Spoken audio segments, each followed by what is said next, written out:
So hello and good morning all of you once again. एक बार फिर आज आपके सामने हाजिर हूँ। तो आज क्या खास बताने वाला हूँ कुछ ना कुछ पैसों के बारे में ही बताऊँगा, बिजनेस के बारे में ही बताऊँगा। तो क्या बताऊँ सॉरी। सो आपको मैं ये बताना चाहता हूँ अबाउट बिजनेस या अबाउट पैसों के बारे में कि हमारा टारगेट बहुत बड़ा हो जाता है या हम टारगेट बहुत जल्दी क्लिक कर लेते हैं कि हमें ये करना है, इतने पैसे कमाने हैं, 5 लाख कमाना है, 10 लाख कमाना है, या जो भी एक आपका मेंटली सेटअप है कि मुझे इस काम से इतना कमाना है, इतने पैसे अर्न करने हैं। एक छोटी सी चीज़ आज जो बहुत एक्सपेरिमेंटल है और जो मुझे क्लिक हुई तो मुझे लगा आप लोगों के साथ भी शेयर करना चाहिए। देखिए क्या होता है कि एक स्टूडेंट है, सपोज़ बहुत छोटी सी बात करते हैं जिससे कि आप समझ पाएंगे। समझाने के लिए मुझे सोचना पड़ा कि ऐसे क्या एग्जांपल लूँ जिससे कि आप क्लियरली समझ पाए जो भी इस वीडियो को देख रहे हैं।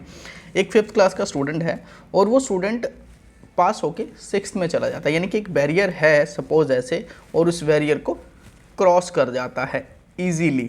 तो कैसे होता है, वही चीज़ हमारा है कि एक हमारा अमाउंट का बैरियर है कि सपोज़ मैं बात करता हूँ कि 5 लाख का मैंने एक बैरियर लगा दिया है अपने इस ईयर में 2020 में या 2021 में, 2023 में, जब भी आप इस वीडियो को देख रहे हैं, और उस बैरियर को क्रॉस करना है।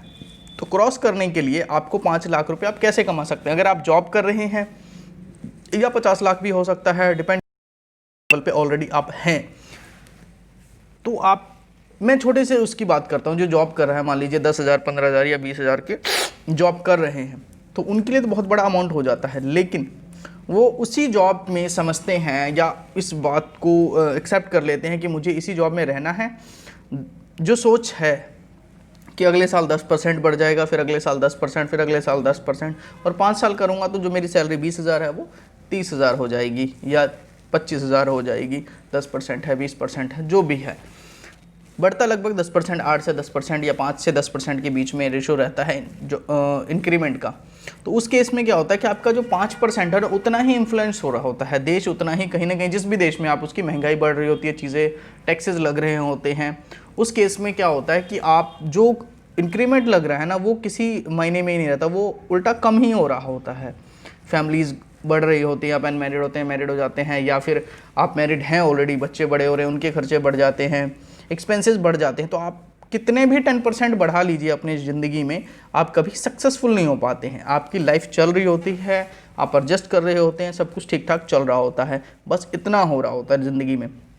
लेकिन आपको कभी ये नहीं फील होता है कि आपके पास इनफ पैसे हैं, आप सिर्फ चीज़ें पूरी कर रहे होते हैं। मैं ये नहीं कह रहा हूँ आप बहुत अच्छी खुशहाल ज़िंदगी जी रहे होते हैं, कई बार जब कुछ सेटअप ठीक चल रहा होता है, आपने घर ले लिया होता है, घर बना लेते हैं हम लोन वोन लेके, कोई इंस्टॉलमेंट चल रही है, जैसे इंश्योरेंस चल रही है कोई, तो ये सब चीज़ें चल रही होती है, शादी ब्याह है, जो भी है, व्हाटएवर, मैरिजेज आते हैं, सब कुछ आप फिलफिल कर रहे होते हैं। तो फिर आपके पास एक एक्स्ट्रा मनी का जो लेवल है वो कभी जनरेट नहीं हो पा रहा होता, या फिर आप LIC करवा लेते हैं लाइफ सिक्योर के लिए, क्योंकि हमें एडवर्टाइजमेंट ही ऐसी दिखाई जाती है ना, ज़िंदगी के साथ भी, ज़िंदगी के बाद भी। तो भाई जिसने LIC खोली थी वो मर जाए, वो क्यों जिंदा है? तो ऐसा नहीं है, शायद कोई सुनेगा तो डिसलाइक करके जाएगा इस वीडियो को, बट ऐसा हमें क्यों सुनाया जाता है कि ज़िंदगी के साथ भी, ज़िंदगी के बाद भी? ज़िंदगी के साथ में ही क्यों नहीं LIC हमें सब कुछ प्रोवाइड कर रही है? ये शब्द क्यों दिखाया जाता है कि आप मर जाएंगे तो आपकी फैमिली को मिल जाएगा? ऐसा क्यों हमें बताया जाता है, सुनाया जाता है ना कि आपकी ज़िंदगी के बाद भी, ज़िंदगी के साथ भी? ये क्या है? क्या मतलब एक्चुअली में आपकी ज़िंदगी से किसी को कोई लेना देना नहीं है, वो तो सिर्फ अपना बैंक भरना चाहते हैं। चलिए, वो तो उनकी कहानी रही। तो मुद्दे की बात ये मैं करना चाह रहा हूँ आज कि जब एक 5th क्लास का स्टूडेंट है, उसे पास आउट होने के लिए क्या करता है, वो 4-5 सब्जेक्ट पढ़ना पड़ता है उसे, Hindi, English, math, science, art, Sanskrit, जो भी उस टाइम 5 सब्जेक्ट तो मेन है, वो तो उसे पढ़ना ही होता है। और उस 5 सब्जेक्ट को पढ़ने के बाद वो उस बैरियर को कहीं ना कहीं क्रॉस कर जाता है।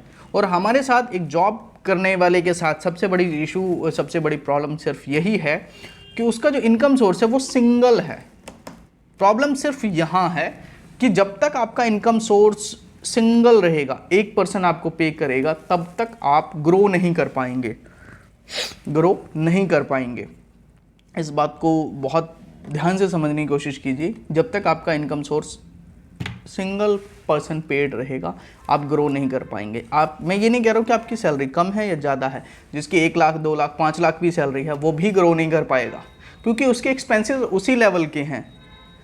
तो आपको सिर्फ छोटे जो मतलब मिडिल क्लास के लोग हैं जो 10,000 15,000 कमा रहे हैं, क्योंकि 15,000 कमाने के लिए वो एजुकेटेड है, उसको 15,000 कोई ऐसे नहीं दे रहा है, जिस भी फील्ड में है उसको 15,000 रुपये कोई ऐसे ही नहीं दे रहा है।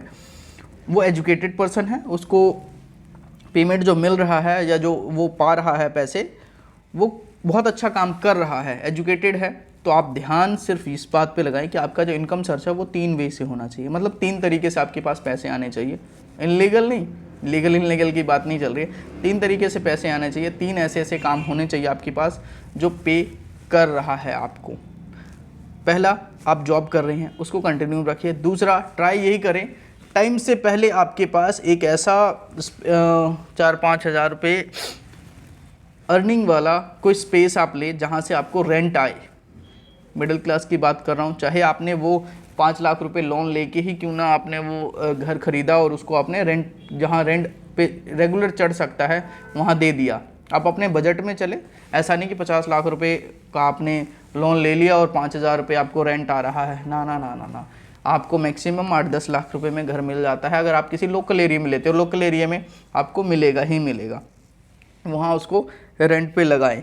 ऐसा मैंने खुद भी पर्सनल ही एक एक्सपेरिमेंट किया हुआ है जो कि सक्सेसफुल चल रहा है। तो एटलीस्ट आपके पास एक सैलरी होनी चाहिए, एक रेंट का ऑप्शन होना चाहिए और एक छोटा सा पार्ट टाइम वर्क होना चाहिए। वो शायद वीकली हो सकता है, मंथली हो सकता है, या जैसे भी हो सकता है। आपको माइंड में ये सेट करना है कि आपके पास जो इनकम सोर्स है मिनिमम 3 तरीके से आनी चाहिए। अगर वो 3 तरीके से आपके पास पेमेंट नहीं आ रही है, आप स्किल्ड कुछ सीखिए। फिर सपोज़ आप आर्ट सीख सकते हैं, पर्सनल कोचिंग दे सकते हैं, जो वीकली हो सकता है, पार्ट टाइम में हो सकता है। 3 तरीके आपके पास होने ही होने चाहिए अगर आपको एक टाइम के बाद, यानी आने वाले जिस भी आप एज ग्रुप में हैं, 10 साल के बाद, 5 साल के बाद आपको लगना चाहिए आपके पास, मैं लग्जरियस चीज़ों की डिमांड नहीं कर रहा हूँ, आपके पास इनफ पैसे होने चाहिए। पैसे कभी वैसे इनफ नहीं होते हैं, बट आपके पास होने चाहिए। तो 3 तरीक़ों से आपके पास पैसे आने चाहिए और वो पैसे ही आपको आने वाले टाइम में सपोर्ट करेंगे, हेल्प करेंगे। क्योंकि जो इंडिया की कंडीशन अभी चल रही है, उस इंडिया के कंडीशन पर बहुत बड़ी मुसीबत आने वाली है। महंगाई बढ़ जाएगी, पेट्रोल के रेट्स बहुत इंक्रीज़ हो जाएंगे, क्योंकि हर दिन जनसंख्या बढ़ रही है, प्लॉट्स के रेट बढ़ जाएंगे, घर हर इंसान के ख़रीदने के बस में नहीं रहेगा, हर चीज़ एक्सपेंसिव हो जाएगी, आप कहीं घूमने जाने लायक नहीं बच पाएंगे, कपड़े महंगे हो जाएंगे, खाने पीने की चीज़ें महंगी हो जाएंगी, क्योंकि क्राउड बढ़ रहा है। लैंड हमारे पास उतना ही है, ज़मीन इंडिया के जो बॉर्डर है ना वो उतना ही है, वो नहीं हमने डेवलप कर लिया। हम इतने सक्सेसफुल या इंडियन गवर्नमेंट इतनी इंटेलिजेंट नहीं है कि हमारे जो नदी हैं उन पर कोई लैंड बना दे। इंडिया की गवर्नमेंट ऐसी नहीं है, आप एक्सपेक्ट भी मत कीजिएगा आने वाले 100 ईयर्स तक। आप 100 ईयर्स तक अगर आप जी रहे हैं, 50 साल आप जी रहे हैं, तो आपको अपनी प्लानिंग के अकॉर्डिंग अब चलना है, ना कि इंडिया के किसी भी नेता के ऊपर डिपेंड होकर चलने वाली अब कोई वो कंडीशन नहीं है। वी एक्सपेक्ट कि हम ऐसा हुआ था, मिस्टर मोदी कुछ बहुत अच्छा हमारे लिए करने वाले थे, बट अब ऐसा नहीं है। सो सिंपल सी बात यही आप अपने जहन में रखें कि 3 इनकम सोर्स आप जनरेट करें। आप पार्ट टाइम कुछ भी काम शुरू करें, फुल टाइम शुरू कर ही रखा है आपने, नहीं कर रखा तो उसको करें। फ्री बैठ के अपना टाइम वेस्ट ना करें। यूट्यूबर बन सकते हैं आप, यूट्यूब पे बहुत अच्छा काम कर सकते हैं, फेसबुक के लिए बहुत अच्छा काम कर सकते हैं, वीडियोस बना सकते हैं, कंटेंट बना सकते हैं, जो कि आपका अपना काम हो जाता है। पार्ट टाइम का ये बहुत अच्छा एक सोर्स, इनकम सोर्स है, तो आप इसको ज्वाइन करें। और भी बहुत सारे ऑनलाइन आपको वर्क मिल जाता है। आप अच्छे अगर डिज़ाइनर नहीं है तो ग्राफिक डिज़ाइनिंग ज्वाइन कीजिए, उसमें आपको धीरे धीरे आपके शहर के लोग पैम्पलेट बनवाने के लिए, डिजिटल का क्योंकि दौर चल रहा है, यहाँ से आप बहुत अच्छा इनकम सोर्स जनरेट कर सकते हैं। तो नेक्स्ट वीडियो में फिर मिलता हूँ और कुछ ना कुछ आपसे ज़रूर शेयर करूँगा। तो ट्राई यही करें आने वाले टाइम में कि कम से कम 2 से 3 आपके पास इनकम सोर्स हों।